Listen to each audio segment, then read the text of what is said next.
नमस्कार दोस्तों, स्वागत है आपका बीएस नेगी की फिफ्थ एडिशन वाली इस सीरीज़ में, जिसमें मैंने आपको बोला था कि फिफ्थ एडिशन वाली जो बुक है इसे कंप्लीट करेंगे। और जो फिफ्थ एडिशन वाली बुक है ना, इसमें फ़र्स्ट यूनिट हमारी चल रही थी और फर्स्ट यूनिट का लगभग हमने इतना पूरा कंप्लीट कर लिया है यहाँ तक का। और आज हमारा सेवन्थ वाला इसमें चैप्टर था और सेवन्थ वाले उसमें ना ये काफ़ी बड़ा चैप्टर है, क्योंकि 20 से लेकर 23 है, लगभग 4 पेज हमें इसमें कंप्लीट करने हैं। और इसमें जो है पार्ट वाइज दिया हुआ है, तो इसको हम पार्ट वाइज करेंगे। आज आएगा पार्ट 1 और कल आएगा पार्ट 2 इसका, ठीक है, क्योंकि ये चैप्टर काफ़ी बड़ा है। और इसके अलावा ये जैसी हमारी फर्स्ट यूनिट कंप्लीट होती है, हम इसके बाद जो है करंट अफेयर करेंगे। तो आई होप कि आपको पसंद आएगा। इसके अलावा अगर कोई राय है तो आप उसे कमेंट बॉक्स में ज़रूर बताएं। तो चलिए स्टार्ट करते हैं अपने चैप्टर को। उत्तराखंड के प्रमुख केंद्रीय संस्थान सबसे पहले पढ़ेंगे इसमें, इस चैप्टर में। तो विवेकानंद पर्वतीय कृषि अनुसंधान संस्थान सबसे पहले इसमें नाम आया है।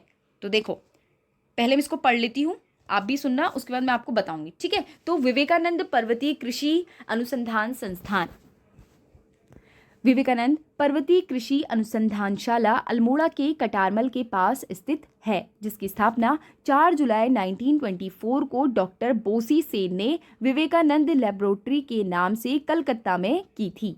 तो स्वामी विवेकानंद कृषि अनुसंधानशाला अल्मोड़ा के कहाँ है? कटारवल में अभी वर्तमान में स्थित है। लेकिन इसकी स्थापना की बात की जाएगी तो कब हुई थी? 1924 में, 4 जुलाई 1924 को। और किसने की थी? डॉक्टर बोसी सेन ने। और किस नाम से? विवेकानंद लेबोरेटरी। क्या था? लेबोरेटरी इसका नाम था। और कहाँ हुई थी? कलकत्ता में। पहली लाइन आपको समझ में आ गई होगी। दूसरा देखेंगे, 1936 ईस्वी में इस लेबोरेटरी को जो है अल्मोड़ा में स्थानांतरित कर दिया गया, जिसका नाम 1974 में विवेकानंद पर्वतीय कृषि अनुसंधानशाला रखा गया। क्या बोला इन्होंने कि 1936 में इसे अल्मोड़ा स्थानांतरित कर दिया गया और जिसके बाद 1974 में विवेकानंद ने पर्वतीय कृषि अनुसंधान इसका नाम रखा गया। उसके बाद यह इकाई भारतीय कृषि अनुसंधानशाला पूसा की पर्वतीय इकाई है। पूसा की पर्वतीय इकाई है। किसकी है? पूसा की। भारतीय कृषि अनुसंधानशाला पूसा। इसके अलावा विवेकानंद पर्वतीय कृषि अनुसंधानशाला जो अल्मोड़ा में है, इसने किस किस की खोज की है? मटर की किस्म BL3 की। तो मटर की जो है BL3 किस्म जो है वो इसी ने खोज की है। इसके अलावा सोयाबीन की BL52 भी खोज किसने की है? इसी ने ही की है। किसने? विवेकानंद पर्वतीय कृषि अनुसंधानशाला ने। अब इसको मैं आपको फिर से रिवीजन करवाती हूँ, ठीक है। तो क्या है? सबसे पहले विवेकानंद पर्वतीय कृषि अनुसंधानशाला अल्मोड़ा के कटारमल में वर्तमान में स्थित है और इसकी स्थापना 1924 में हुई थी। और किसने की थी? डॉक्टर बोसी सेन ने। और कहाँ की थी? कलकत्ता में। उसके बाद 1936 में इसे अल्मोड़ा में लाया गया, यानी कि अल्मोड़ा में इसको स्थानांतरित कर दिया गया कलकत्ता से। उसके बाद 1974 में विवेकानंद पर्वतीय कृषि अनुसंधानशाला इसका नाम रखा गया। उसके बाद ये इकाई किसकी है? भारतीय कृषि अनुसंधानशाला जो पूसा है उसकी क्या है? ये पर्वतीय इकाई है। उसके बाद जो ये संस्थान है विवेकानंद पर्वतीय कृषि अनुसंधान संस्थान, इसने किस किस की खोज की? पहले मैंने आपको बोला मटर की BL3 और सोयाबीन की कौन सी? BL52। आई होप कि आपको ये समझ में आ गया होगा। आगे बढ़ेंगे, भारतीय सर्वेक्षण विभाग के बारे में अब देखेंगे। तो भारतीय सर्वेक्षण विभाग, इसकी स्थापना होती है 1767 में और इसकी स्थापना बंगाल में हुई 1767 में, जिसका प्रथम महासर्वेक्षण मेजर रेनले को नियुक्त किया गया। और द्वितीय विश्व युद्ध के दौरान भारतीय सर्वेक्षण विभाग का मुख्यालय 1942 ईस्वी में देहरादून में स्थानांतरित कर दिया गया और देश में भू सर्वेक्षण और मानचित्र बनाने वाला ये एकमात्र अभिकरण है।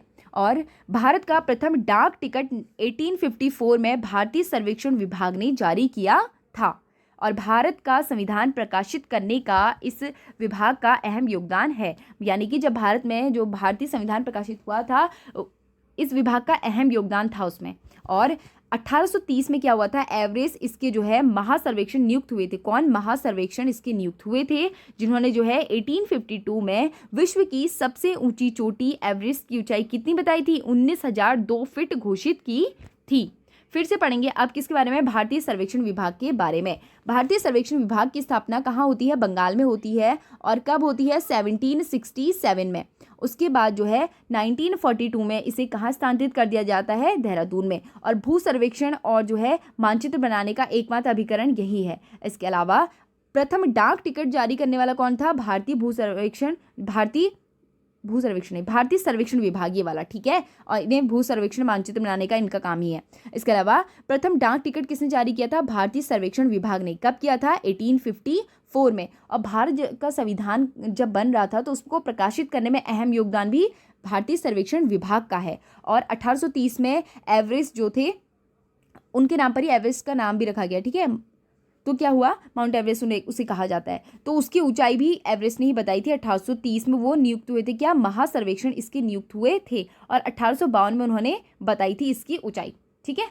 आगे देखेंगे, अब देखेंगे भारतीय सैन्य अकेडमी कहाँ है ये? IMA, काफ़ी फेमस है भाई, कहाँ है? देहरादून में, ठीक है। चलो देखते हैं IMA के बारे में। तो भारतीय सैन्य academy IMA, Indian military academy.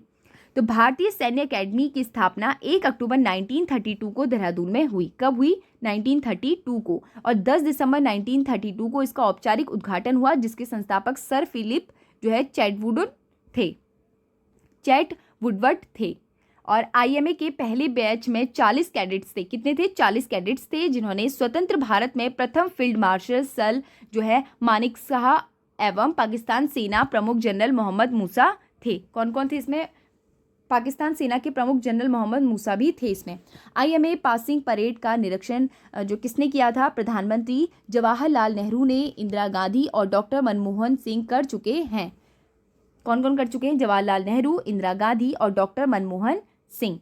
IMA का आदर्श वाक्य क्या है? वीरता और विवेक है। और IMA में से पासिंग आउट बैच में परमवीर चक्र विजेता कौन है? सोमनाथ शर्मा। और कौन है? कैप्टन विक्रम बत्रा, ले कर्नल होशियार सिंह आदि, ठीक है। ये सब इसकी कौन है? परमवीर चक्र प्राप्त करता है। एक बार फिर से IMA के बारे में देखते हैं। तो भारतीय सैन्य अकेडमी की स्थापना कब हुई थी? यानी कि IMA की स्थापना कब होती है? 1 अक्टूबर 1932 को। लेकिन इसका औपचारिक जो है उद्घाटन कब होता है? 10 दिसंबर 1932 को। यहाँ पे आपने डेट भी याद करनी है, क्योंकि इसकी ना डेट भी पूछ लेता है। और इसके संस्थापक सर फिलिप थे। कौन थे? चैटवुडवर्थ थे, सर फिलिप चैटवुडवर्थ, ठीक है। आगे देखेंगे, IMA के पहले बैच में 40 कैडेट्स थे। कितने थे? 40 कैडेट थे, जिसमें स्वतंत्र भारत के प्रथम फील्ड मार्शल सर और मानेकशॉ एवं पाकिस्तान के सेना प्रमुख मोहम्मद मूसा भी थे। इसके अलावा IMA पासिंग परेड का निरीक्षण कौन कौन कर चुके हैं? जवाहरलाल नेहरू, इंदिरा गांधी और डॉक्टर मनमोहन सिंह। और IMA का आदर्श वाक्य क्या है? वीरता और विवेक। वीरता और विवेक। IMA से जो है पासिंग आउट बैच में परमवीर चक्र विजेता प्राप्तकर्ता कौन कौन है? सोमनाथ शर्मा, कैप्टन जो है विक्रम बत्रा और जो है ले कर्नल होशियार सिंह। तो काफ़ी इंपॉर्टेंट है ये भी, ठीक है। आप कईयों को तो इनका नाम से भी जानते होंगे। अब आगे देखेंगे, IMA की मुख्य इमारत का नाम जो है चैटवुड इमारत है, ये भी आ जाता है। तो IMA मुख्य इमारत का नाम क्या है? चैटवुड इमारत है। और क्या हुआ था? जिसका डिज़ाइन RT रसेल ने जो है लुटियंस के अधीन किया गया था। तो देखो किस किस के? IMA की मुख्य इमारत जो है उसका नाम क्या है? चैटवुड इमारत है। इसका डिज़ाइन RT रसेल ने जो है लुटियंस के अधीन किया था। और IMA में जो है खेतरपाल जो है ऑडिटोरियल का निर्माण 1982 में हुआ था। तो IMA में जो खेतरपाल ऑडिटोरियम है उसका निर्माण कब हुआ था? 1982 में हुआ था, बहुत बाद में हुआ था। यानी कि जब IMA बन गया था उसके बहुत बाद में। उसके बाद IMA के अंदर कैप्टन बंद्रा मेस भी बनी हुई है। कौन सी? Captain Bandra mess. और IMA के अंदर जो है वॉर मेमोरियल 1999 भी बनाया गया है। कौन सा? वॉर मेमोरियल 1999 वाला, ठीक है। उसके अलावा देहरादून में स्थित राष्ट्रीय इंडियन मिलिट्री कॉलेज RIMC की स्थापना 13 मार्च 1922 को ड्यूक ऑफ विंडसर यानी कि प्रिंस ऑफ वेल्स द्वारा की गई थी। तो अगर प्रश्न आएगा IMA तो एक हमने देख लिया, लेकिन अगर आएगा RIMC की स्थापना कब हुई थी? तो 1922 में हुई थी, पहले हुई थी IMA से पहले, ठीक है, क्योंकि उसकी 1932 में हुई थी। और जो है RIMC की आधारित वेबसाइट के अनुसार ये दिया गया है। 1947 में भारतीय सैन्य अकेडमी के पहले भारतीय commandant major general Thakur Mahadev Singh थे, ठीक है। फिर से देखते हैं एक बार इसके बारे में। तो भारतीय सैन्य अकेडमी की स्थापना होती है 1932 में 1 अक्टूबर, लेकिन इसका औपचारिक उद्घाटन कब होता है? 1932 में। उसके बाद 40 कैडेट यहाँ से पास आउट हुए थे, जिसमें पाकिस्तान के सेना प्रमुख जनरल मोहम्मद मूसा प्रमुख थे। उसके बाद इसका निरीक्षण जवाहरलाल नेहरू, इंदिरा गांधी और डॉक्टर मनमोहन सिंह भी कर चुके हैं। इसके अलावा IMA से पास आउट बैच में परमवीर चक्र प्राप्तकर्ता कौन कौन है? सोमनाथ शर्मा, कैप्टन विक्रम बत्रा और लेफ्टिनेंट कर्नल होशियार सिंह आदि हैं। इसके अलावा चैटवुड इमारत भी है इसमें, एक जो मुख्य इमारत है उसका नाम चैटवुड इमारत है। और जो है ऑडिटोरियल जो है खैतरपाल जो ऑडिटोरियल है यहाँ का 1982 में उसकी स्थापना हुई थी और यहाँ पे कैप्टन बनता मेज भी है। और अगर आता है कि RIMC की स्थापना कब हुई है तो उसकी हुई है 1922 में। अब देखेंगे आगे फॉरेस्ट रिसर्च इंस्टीट्यूट FRI के बारे में। FRI के बारे में भी कई बार पूछ लेता है, ठीक है, तो चलो देखते हैं। तो फॉरेस्ट रिसर्च इंस्टीट्यूट भारत के प्रथम वन महानिरीक्षक डिट्रिच बैंड्रिस को नियुक्त किया गया। किसको? डिट्रिच बैंड्रिस को। और ये जनरल वैज्ञानिक जो है वानिकी विशेषज्ञ थे, यानी कि वैज्ञानिक थे, ठीक है। तो क्या है? FRI भारत के प्रथम वन महानिरीक्षक किसे? बैंड्रिस को नियुक्त किया गया और ये जर्मन जो था वहाँ के वानिकी विशेषज्ञ थे।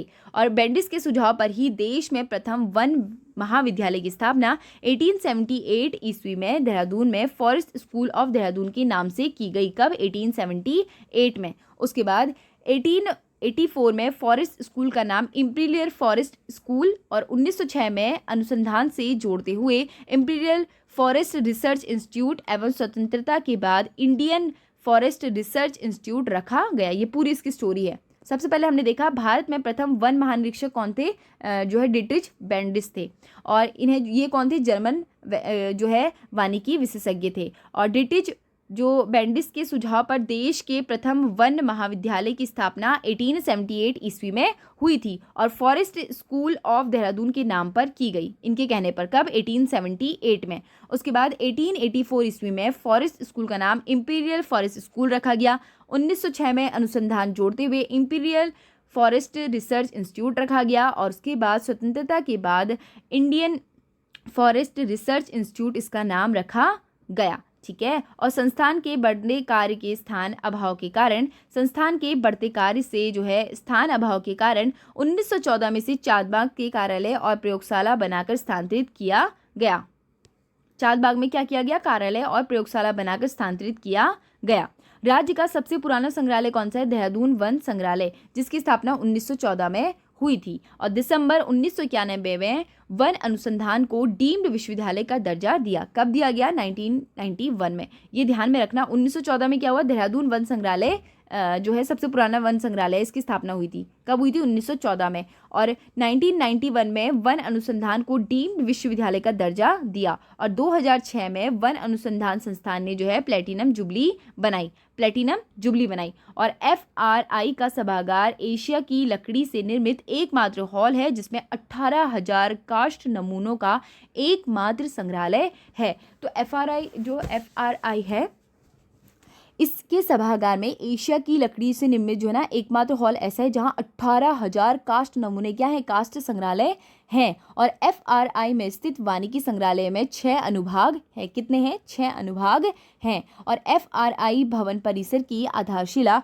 1923 में रखी गई थी। कब रखी गई थी? 1923 में। और FRI का मुख्य भवन ग्रीक और रोमन शैली से बनाया गया है। किनसे? ग्रीक और रोमन शैली से। और इसका जो है वास्तुविद CG कौन से? ब्लोमफील्ड थे। कौन थे? CG ब्लोमफील्ड थे। इसके अलावा FRI मुख्य भवन का उद्घाटन जो है 1929 में 7 नवंबर 1929 में किया गया और वाइसराय लॉर्ड इरविन ने किया। और इसका मुख्य गेट का नाम ब्रैंडिस गेट रखा गया है। क्या रखा गया है? ब्रैंडिस गेट रखा गया है। और FRI उनमें इंदिरा गांधी राष्ट्रीय वन अकेडमी की स्थापना 1938 में हुई। FRI देहरादून में इंदिरा गांधी राष्ट्रीय वन अकेडमी की स्थापना कब हुई? 1938 में।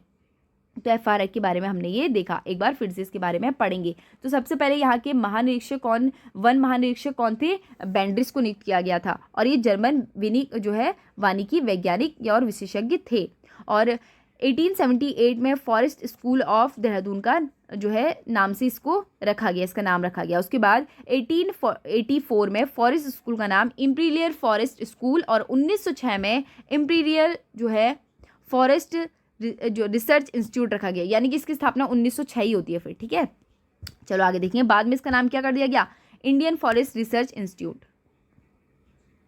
आगे देखेंगे संस्थान के बढ़ते काम को देखे हुए 1914 में क्या हुआ, चांद बाग में कार्यशाला और प्रयोगशाला को स्थानांतरित कर दिया गया। और देहरादून वन संग्रहालय कहाँ है, 1914 में सबसे पुराना संग्रहालय है। और 1991 में डीम्ड विश्वविद्यालय का दर्जा दिया गया और 2006 में प्लेटिनम जुबली इसने बनाई। और FRI सभागार में एशिया की लकड़ी से निर्मित एकमात्र हॉल है जो क्या है 18,000 कास्ट नमूनों से कास्ट संग्रहालय है और इसमें 6 अनुभाग हैं। और 1923 में इसकी भवन की आधारशिला रखी गई थी और ग्रीक और रोमन शैली से बनाया गया है। और FRI का मुख्य भवन का उद्घाटन 1929 में हुआ था और वायसराय लॉर्ड इरविन ने जो है किया था और इसका मुख्य गेट का नाम ब्रैंडिस गेट है। और जो है इंदिरा गांधी राष्ट्रीय वन अकेडमी की स्थापना 1938 में की गई। कब की गई, 1938 में। आप देखेंगे वाडिया इंस्टीट्यूट, वाडिया इंस्टीट्यूट के बारे में भी कई बार पूछा जाता है, ठीक है। तो क्या है वाडिया इंस्टीट्यूट के बारे में, Wadia institute of Himalaya geological Dehradun में भूगर्भ विज्ञान से संबंधित है। किससे, भूगर्भ विज्ञान से संबंधित है। भूगर्भ से संबंधित देश का प्रथम संग्रहालय कौन सा है, वो है वाडिया संस्थान। वाडिया इंस्टीट्यूट के संस्थापक DN वाडिया थे। कौन थे, DN वाडिया, और उनके नाम पर ये रखा गया। और Wadia institute of Himalaya geological की स्थापना 1968 में दिल्ली में हुई और इसका मुख्यालय 1976 में देहरादून में स्थानांतरित किया गया। फिर से एक बार पढ़ लेते हैं इसके बारे में। तो Wadia institute of Himalaya geological Dehradun में भूगर्भ विज्ञान से संबंधित है। उसके बाद भूगर्भ से संबंधित देश का प्रथम संग्रहालय कहाँ है, वाडिया संस्थान है। और इस इंस्टीट्यूट के संस्थापक कौन थे, DN वाडिया, और उन्हीं के नाम पर वाडिया इंस्टीट्यूट बनाया गया है। वाडिया इंस्टीट्यूट की अगर स्थापना की बात होगी तो कब हुई है, 1968 में। 1968 में इसकी स्थापना हुई दिल्ली में और 1976 में इसे देहरादून स्थानांतरित कर दिया गया। आगे देखेंगे नेहरू पर्वतारोहण संस्थान, नेहरू पर्वतारोहण संस्थान के बारे में।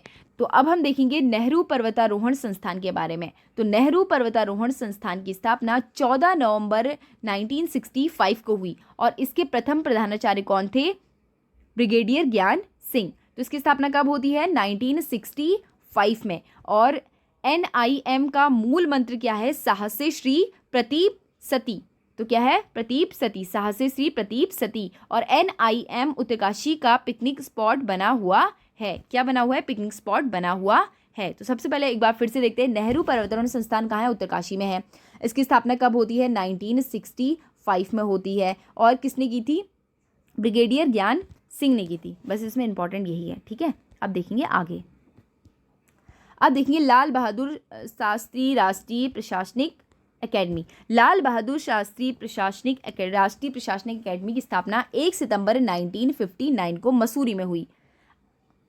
अक्टूबर 1972 ईस्वी को अकेडमी का नाम बदलकर लाल बहादुर शास्त्री के नाम पर रख दिया गया और 1973 में इस नाम से राष्ट्रीय या नेशनल शब्द जोड़ा गया।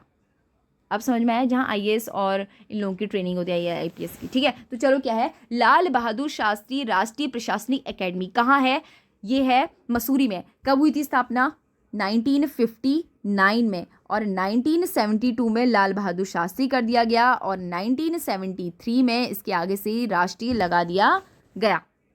बस यही था, इसमें स्थापना होती है 1959 में और अक्टूबर 1972 में इसका नाम लाल बहादुर शास्त्री कर दिया गया और 1973 में जो क्या किया गया, राष्ट्रीय नेशनल शब्द जोड़ा गया था। अब देखेंगे आर्यभट्ट प्रेक्षण विज्ञान शोध संस्थान एरिज।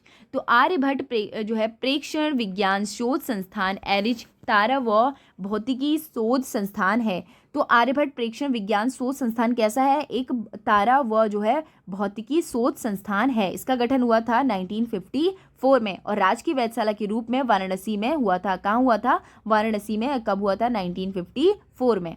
और एरिज को 1955 में नैनीताल के शेर का डांडा में स्थानांतरित किया गया और इसके बाद 1961 में इसे मनोरा पहाड़ी में लाया गया।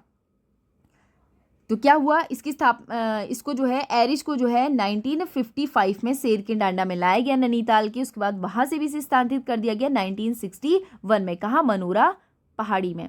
उसके बाद 1972 में नैनीताल के मनोरा पहाड़ी से डॉक्टर संपूर्णानंद ऑप्टिकल दूरबीन की स्थापना की गई। तो पहाड़ी में क्या किया, मनोरा पहाड़ी में संपूर्णानंद ऑप्टिकल दूरबीन की स्थापना की गई 1972 में।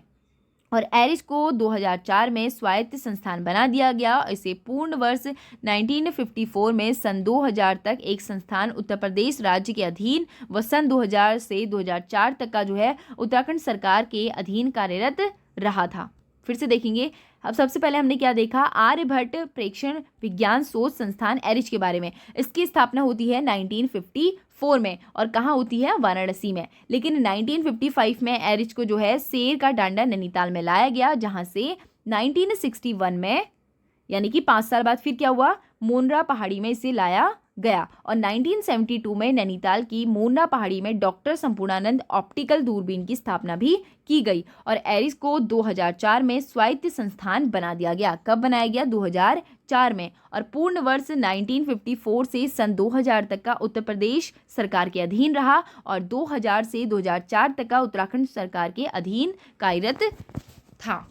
ठीक है, आगे देखेंगे। 2016 में नैनीताल में देवस्थल में एशिया का सबसे बड़ा ऑप्टिकल दूरबीन को चालू किया गया। कब किया गया, 2016 में। और टेलीस्कोप भारत एवं बेल्जियम का सामूहिक प्रयास था। किसका है, भारत और बेल्जियम का। अब देखो प्रश्न पहले अगर कथन और कारक में आएगा तो ये आ सकता है, 2016 में नैनीताल में देवस्थल में एशिया का सबसे बड़ा ऑप्टिकल दूरबीन चालू किया गया। और ऑप्टिकल जो ये जो चालू किया गया देवस्थल में, तो टेलीस्कोप जो है भारत और बेल्जियम का सामूहिक प्रयास था। और इस दूरबीन से जो है तारों के जीवन चक्र, आकाशगंगाओं की उत्पत्ति, ब्लैक होल के अलावा ब्रह्मांड के अन्य रहस्यों का अध्ययन किया जाता है। आप बोलोगे इसमें से कौन सा सही है, तो आपको क्या बोलोगे, दोनों सही है।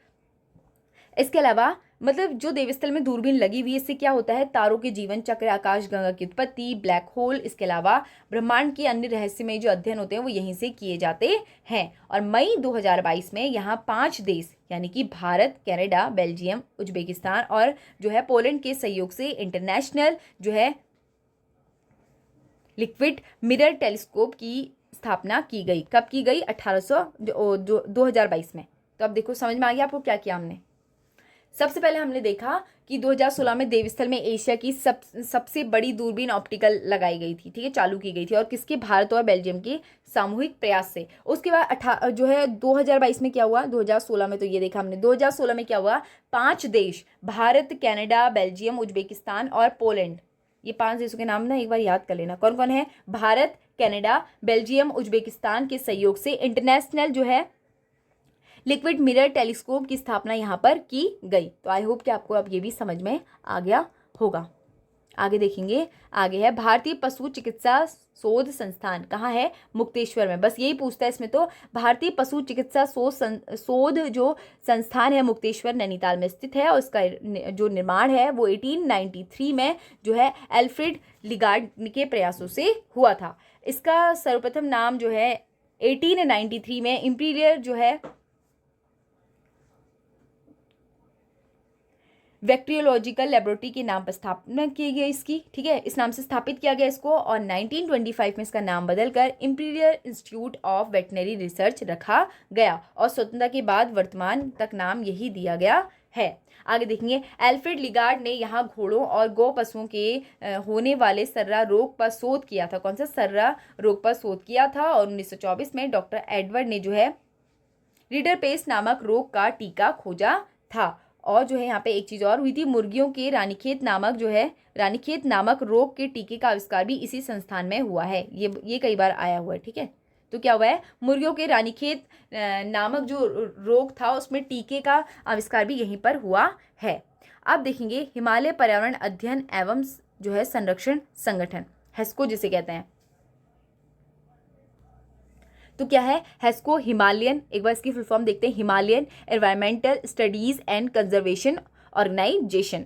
इसकी स्थापना कब होती है ये भी पूछ लेता है ना, और बहुत सारी चीज़ें पूछता है। तो चलिए देखते हैं। तो इस संस्थान की स्थापना देहरादून जनपद में जो है कहाँ हुई थी, शुक्लापुर के समीप हुई थी और हेस्को ग्राम में हुई थी। इसका प्रमुख संस्थान डॉक्टर अनिल जो है प्रमुख एवं जो है संस्थापक कौन है, डॉक्टर अनिल प्रकाश जोशी हैं। और इस संस्था का कार्य पर्यावरण को कम से कम नुकसान पहुंचाते हुए विकास मॉडल खोजना है। और इस संस्था की स्थापना 1979 में हुई थी और वर्ष 1983 में संस्था पंजीकृत हुई थी। स्थापना हुई थी 1979 में और ये पंजीकृत कब हुई थी, 1983 1973 में। ये दोनों आपको याद रखने हैं हेस्को से रिलेटेड, ठीक है। हेस्को की स्थापना आ जाती है तो कब हुई है? 1979 में। आगे देखेंगे सर जॉर्ज एवरेस्ट फोटोग्राफी संग्रहालय। तो सर जॉर्ज जो सर जॉर्ज थे उनके एवरेस्ट फोटोग्राफी संग्रहालय के बारे में हम देखेंगे। तो इस संग्रहालय की स्थापना मसूरी में सितंबर 2023 में की गई और इस देश का पहला जो है इसे क्या कहा गया? फोटोग्राफी मानचित्र जो है कला संग्रहालय कहा गया। तो सर जॉर्ज एवरेस्ट फोटोग्राफी संग्रहालय, इस संग्रहालय की स्थापना मसूरी में सितंबर 2023 में की गई और ये देश का पहला फोटोग्राफी मानचित्र संग्रहालय है। इसमें 19वीं और 20वीं शताब्दी के सर्वेक्षणकर्ताओं द्वारा उपयोग किए गए उपकरण, एवरेस्ट की प्रतिमा और एवरेस्ट के साथ ही नैन सिंह रावत के पत्रों को भी रखा गया है। अब सोचो, सर जॉर्ज एवरेस्ट फोटोग्राफी संग्रहालय कहाँ है? यह है मसूरी में। इसकी स्थापना कब हुई? 2023 में। ट्रेंडिंग है, मतलब हाल ही का ही है, ठीक है, 1-2 साल ही हुआ है। इसके अलावा इसमें 19वीं और 20वीं शताब्दी के सर्वेक्षणकर्ताओं के उपयोग किए गए उपकरण, 19वीं और 20वीं शताब्दी में क्या करते थे? जो सर्वेक्षणकर्ता उपयोग करते थे। इसके अलावा एवरेस्ट की प्रतिमा और एवरेस्ट के साथ ही नैन सिंह रावत के पत्रों को भी इसमें रखा गया है। कहाँ स्थापना हुई थी? 2023 में। और कहाँ है? मसूरी में। आगे देखेंगे आंदोलन एवं संस्था के जनक। चलो देखते हैं हम इसको, ठीक है। तो पहला है डोला पालकी आंदोलन। तो डोला पालकी आंदोलन किसने किया था? जयानंद भारती ने। और मिश्रित वन खेती मॉडल किसका था? डोला पालकी आंदोलन जयानंद भारती। और मिश्रित वन खेती मॉडल किसका था? जगत सिंह चौधरी का।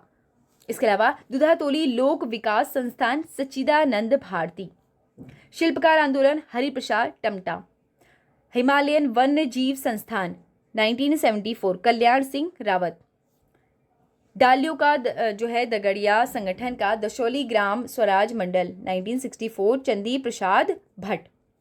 फिर से रिकॉल करेंगे एक बार। तो डोला पालकी आंदोलन के प्रेरणा कौन है? सूत्रपात कौन है? ऐसे आ जाता है प्रश्न। तो कौन है? जयानंद भारती। मिश्रित वन खेती मॉडल किसने दिया था? जगत सिंह चौधरी। मिश्रित वन खेती के बारे में कौन सोचेगा? जो जगत के बारे में सोचता है, क्योंकि खेती यार जगत को चाहिए ना, सबको चाहिए खेती। तो आप ऐसे याद कर सकते हैं, जगत सिंह चौधरी। दुधातोली लोक विकास संस्थान तो सच्चिदानंद भारती। शिल्पकार हरिप्रसाद टमटा। हरि ही सोचते हैं शिल्पकार के बारे में, ऐसे आप याद कर सकते हैं, सब सोचते हैं, ये एक ट्रिक है याद करने की। आगे देखेंगे हिमालय वन्य जीव संस्थान 1974, इसके जो है सूत्रपात कौन थे? कल्याण सिंह रावत। डालू का दगड्डा और जो है दशौली ग्राम जो है स्वराज मंडल, इसकी स्थापना कब होती है? 1964 में। और कौन करते हैं? चंडी प्रसाद भट्ट। आगे देखेंगे मानव उत्थान सेवा समिति सतपाल महाराज। मानव उत्थान सेवा समिति के संस्थापक कौन है? सतपाल महाराज। मैती आंदोलन कल्याण सिंह रावत। आपने देखा होगा मैथ ना, तो लड़कियों को क्या लगता है? मैथ जाके कल्याण ही होता है। मैथ जाके क्या होता है? कल्याण ही होता है। मै का क्या होता है? उनका घर होता है। तो इसलिए मैता आंदोलन कल्याण सिंह रावत, आप ऐसे याद कर सकते हैं। खीराकोट खनन विरोधी आंदोलन, तो नेतृत्व किसने किया था? खीराकोट में कौन सा खनन हुआ था? कौन सा विरोध हुआ था? खनन विरोधी आंदोलन हुआ था। और इसका जो है आंदोलन का नेतृत्व किसने किया था? राधा भट्ट ने। कुमाऊं राष्ट्रीय मोर्चा का गठन पीसी जोशी ने। तो कुमाऊं राष्ट्रीय मोर्चा का गठन किया था पीसी जोशी ने। उत्तरांचल उत्थान परिषद का गठन सोबन सिंह जीना ने किया था। तो उत्तरांचल उत्थान परिषद का गठन किया था सोबन सिंह जीना ने। आगे देखेंगे गणदेश सेवा संघ 1938 का गठन के बाद नाम क्या रख दिया गया? श्रीदेव सुमन। गणदेश सेवा संघ की स्थापना कब हुई थी? 1938 में। और इसकी स्थापना किसने करी थी? श्रीदेव सुमन ने। आगे देखेंगे टमटा सुधार सभा 1905 में गठन, और किसने किया? हरिप्रसाद टमटा ने, ठीक है। आगे देखेंगे श्री भुवनेश्वरी महिला आश्रम का गठन स्वामी मंथम, ठीक है। आगे देखेंगे रक्षा सूत्र आंदोलन के जनक सुरेश भाई। रक्षा कौन करता है? रक्षाबंधन हम किसके साथ करते हैं? सुरेश भाई के साथ। ऐसे भाई के साथ ही तो करते हैं हम, तो भाई कर लेंगे, ठीक है। हैप्पी क्लब की स्थापना 1903 में हुई, किसने की? गोविंद बल्लभ पंत ने। इसके अलावा गोविंद यानी कि जो हमारे कृष्ण जी हमेशा क्या से रहते हैं? खुश रहते हैं, तो इसलिए हैप्पी क्लब। आगे देखेंगे हिमालय पर्यावरण अध्ययन और संरक्षण संस्थान हेस्को की स्थापना 1979 में, और किसने की थी? अनिल प्रकाश जोशी ने। हेस्को के बारे में हमने अभी ऊपर भी देखा था। तो स्थापना कब हुई थी? 1979 में। द डिवाइन लाइफ सोसाइटी व योग वेदांत फॉरेस्ट एकेडमी ऋषिकेश, किसने की थी? स्वामी शिवानंद ने। किसने? स्वामी शिवानंद ने। नैनीताल में पहाड़ संस्था, नैनीताल की पहाड़ संस्था किसकी है? शेखर पाठक की। पहाड़ का फॉर्म क्या है? पीपल्स एसोसिएशन फॉर हिमालयाज है ना, एरिया रिसर्च। तो ये किसकी है, पहाड़ की वो है, फुल फॉर्म है, ठीक है, पता होना चाहिए, people's association for Himalaya area research.